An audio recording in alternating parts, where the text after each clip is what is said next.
This is Optimal Relationships Daily, episode 758, an excerpt from the book Brave-ish, a Memoir of a Recovering Perfectionist by Margaret Davis Ghielmetti. Hello, everybody. I am Greg Audino, and as you heard, this is Optimal Relationships Daily. Once in a while on the show, we veer from blog posts and instead offer excerpts from some books we really enjoy. And today is one of those days. Sounds good, right? Why don't we jump right in and start optimizing your life? An excerpt from the book Brave-ish, a Memoir of a Recovering Perfectionist by Margaret Davis Ghielmetti. In caring for my dad at the end of his life, people routinely tell me, "You're a saint." And I nearly explode, protesting that I don't want to be a saint. And yet, I'm the one who doesn't take off the perfect daughter halo, polished to a gleaming shine, even when it pinches. I'm the one putting on the heavy angel wings each morning, fitting them over my superwoman cape. I'm even considering layering another petite pair of wings on top of the ones already weighing me down. It's me not giving myself even one day off, and in my 6th decade, even I know that's not a positive sign. I also know when I need help. It's therapist o'clock. In my first session with Ellen, she asks, "May I walk you back in time to when you were a little girl?" And in a sort of waking hypnosis, I find myself at 5 years old, half a century ago. Ellen gently asks, "What does it feel like in your home?" I mumble, "I'm in our white house with the green shutters. My mother is caring but strict. There are lots of rules and expectations, and I need to be careful not to make her mad, otherwise she'll shut me out."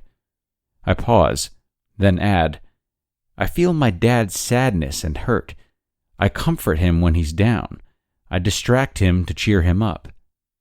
When Ellen gently brings me back to the present moment, I tell her what I didn't know as a 5-year-old, but I've learned over the years. My dad had a happy childhood until his parents divorced, his mother died, and his father remarried. My dad went from being a bright-eyed, smiling little boy to a teenager who developed a keen wit to deflect emotions. After he served in World War II, his stepsister introduced him to a pretty sorority sister. My parents are radiantly happy in their wedding photos, my dad's lanky arm around my mother's elegant round shoulders. Along came my 3 older brothers and, surprise, me. At a certain point, when bills piled up and activities for 4 kids overwhelmed, my mom could or would no longer make the effort to buoy up my dad when his old sadness overcame him. She turned her bright enthusiasm away from him, abdicating that part of her role as a supportive spouse in order to do the million things a busy mother does. I tell therapist Ellen, my mom quit college when she married my dad, and I'm sure she was frustrated intellectually. My dad was not doing work he loved, but rather keeping food on the table. They weren't living their dreams. I feel bad for them. Ellen's response echoes what I've learned from my friend Lori's book, Baffled by Love, that it is, in fact, the parent's responsibility to care for the child, not the child for the parent. Oh. Margaret, Ellen adds, "You're making excuses to take care of everyone." I insist to her how essential it is for me to be compassionate. You don't need to worry about that, Margaret. You are.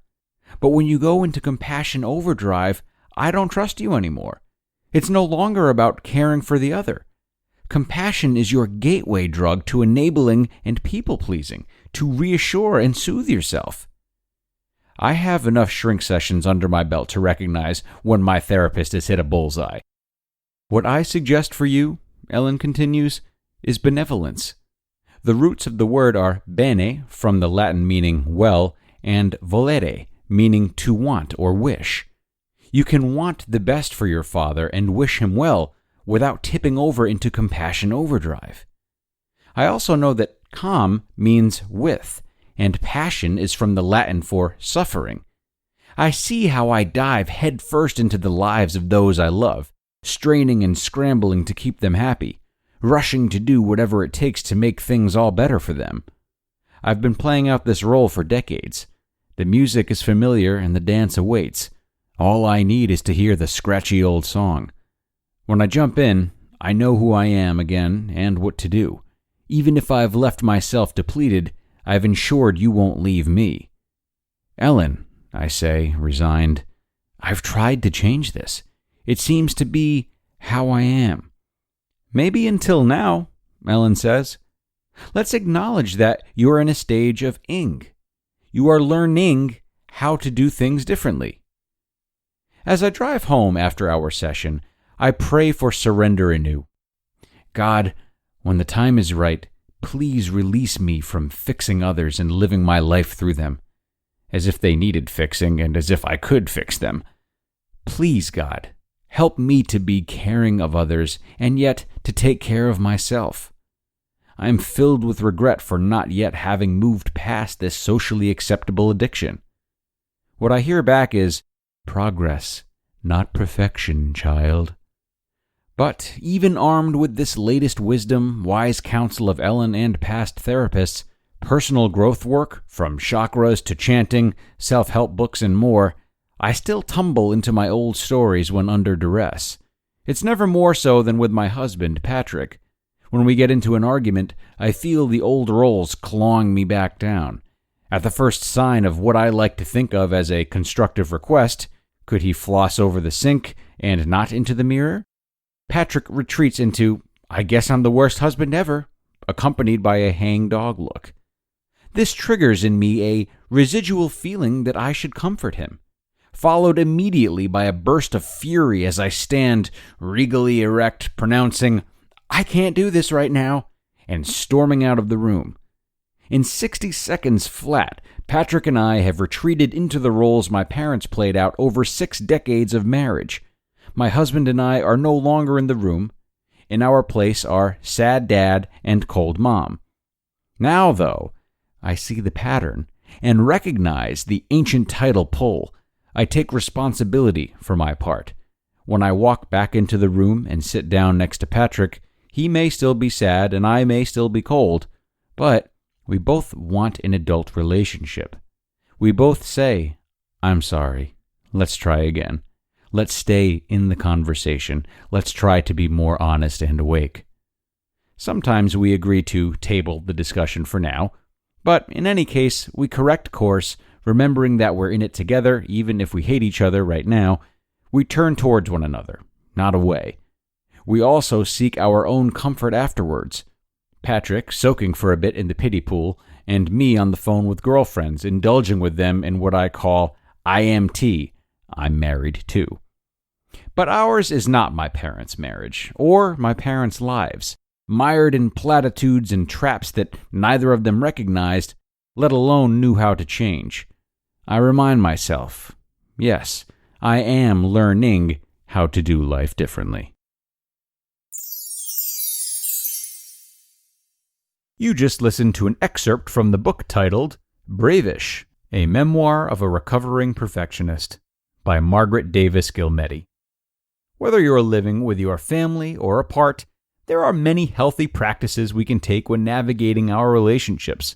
One which includes speaking to a professional therapist, should you need any. BetterHelp connects you and your personal licensed professional therapist online, where you can schedule your weekly video or phone sessions at your own convenience. With their counselors specializing in stress, family conflicts, LGBT matters, and more, they make it easy for you to change your counselors whenever needed. In fact, so many people have been using BetterHelp that they are recruiting additional counselors in all 50 states. No more sitting uncomfortably in a waiting room. Gain the flexibility of messaging your counselor anytime. BetterHelp is not self-help. It is a professional counseling service where everything you share is confidential. Guys, I want you to start living a happier life today. As a listener, you'll get 10% off your first month by visiting betterhelp.com/ORD. Join over 1 million people taking charge of their mental health. Again, that's BetterHelp, HELP.com/ORD. And thank you so much to Margaret for letting us read a few words from her book today. That wraps us up though, folks. Thank you so much for being here with me. I hope you are all feeling a little more aligned after hearing this episode. Keep that energy with you and come back tomorrow for our Thursday show. I will see you there, where your optimal life awaits.